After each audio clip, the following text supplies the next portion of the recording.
Like, I was just walking in, watching CNN as they lauded the quote, rallies in the streets. Are you saying that the president gotta let me finish, Jim. This is isn't a cable news segment. I'm answering your question right now from the White House podium.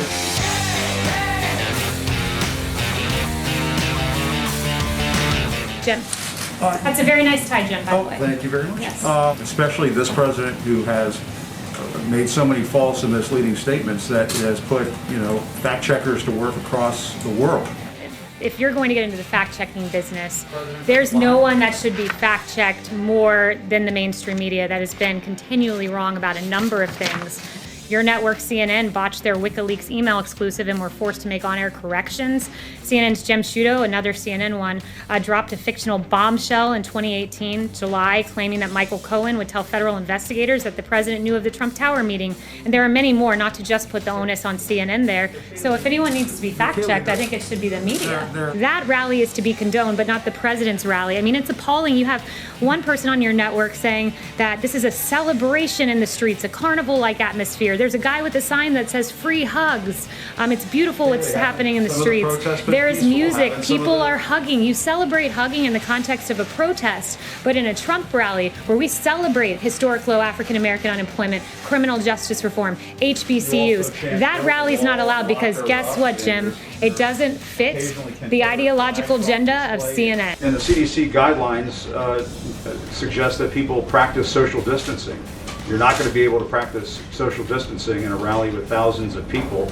So aren't you, in essence, bringing people to a rally where they won't be abiding by those guidelines, adhering to those guidelines? It's a personal choice of individuals as to what to do, but if we want to talk about internal coherence, I believe that the media needs to work on internal coherence. This wonderful New York Post story, I don't think Stephen Nelson's here, but good job to New York Post, highlights the hypocrisy of the media where this is okay, protesting. This is not okay, Trump rallies. BBC tweets at 4:05 p.m. On June 14th, rally for Black trans lives draws packed crowd to Brooklyn Museum Plaza, seeming to be lauding the protest. And then less than an hour and a half later, they say President Trump plans to rally, but health experts are questioning that decision. CBS had a similar logically inconsistent. These are protesters protesting against injustice, against racism and police brutality. This is a rally, a political rally.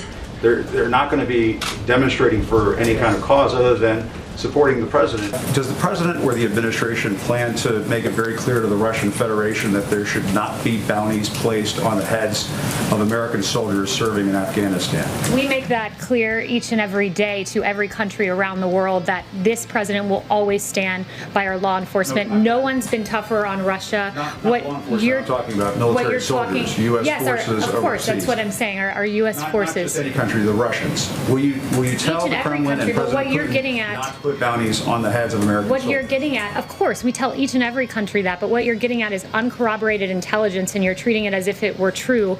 To this day, there are varying views on the Russian bounty intelligence. DOD, NSC, and the ODNI all pointing that out. I'm not going to answer a question based on unverified intelligence.